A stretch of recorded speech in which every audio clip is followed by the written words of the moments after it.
You need to hear this out. When I first started up my university, I was very glamorized by the materialistic things. यानी कि वो बंदा देखो कितनी बड़ी गाड़ी में आ रहा है यार, उसकी पर्सनालिटी देखो, उसके पास लेटेस्ट आईफोन है वो देखो. But now in my 6th semester and these things don't glamorize me anymore. मैं आपको रीजन बताता हूँ. These are things that I learned so far. देखो जिस बंदे ने लेटेस्ट आईफोन रखा हुआ है ना, probably if he's in university, he's not going to use the full potential of that iPhone. तो उसके बाद वो फ़ोन बेकार है. He's going to use Snapchat, he or she is going to use Snapchat or maybe camera simple for some pictures and stuff like that. उसके इतना महंगा phone worth नहीं है.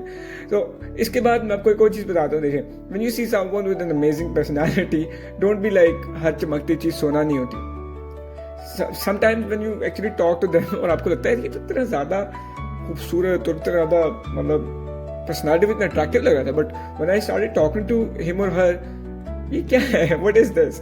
So I really believe on this quote which I learned from Parizad. वो कुछ ऐसे है कि शक्ल सूरत तुम्हारा पहला तारुफ है, मगर तुम्हारा दूसरा और तुम्हारा असल तारुफ तुम्हारे अल्फाज है.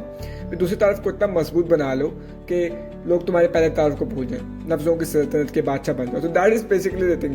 बहुत सारे केसेस में तुम किसी बंदे को देखते हो, तुम कहते हो कि तो बहुत पर्सनालिटी एवरेज है, तो बंदा बहुत एवरेज है.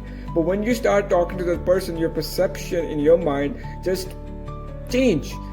क्यों? क्योंकि हमने लुक्स को जो है वो बहुत अपने सर पर सवार कर लिया है. लुक्स बहुत अच्छे होने चाहिए, बंदे के पास नया आईफोन होना चाहिए, बंदे की पर्सनालिटी बहुत अच्छी होनी चाहिए. And these things matter at a certain extent but not all the time. So for me the judging criteria for someone is to actually talk to them. तभी मैं ये decide कर सकता हूँ whether this person is good, bad, educated, not educated and all that stuff.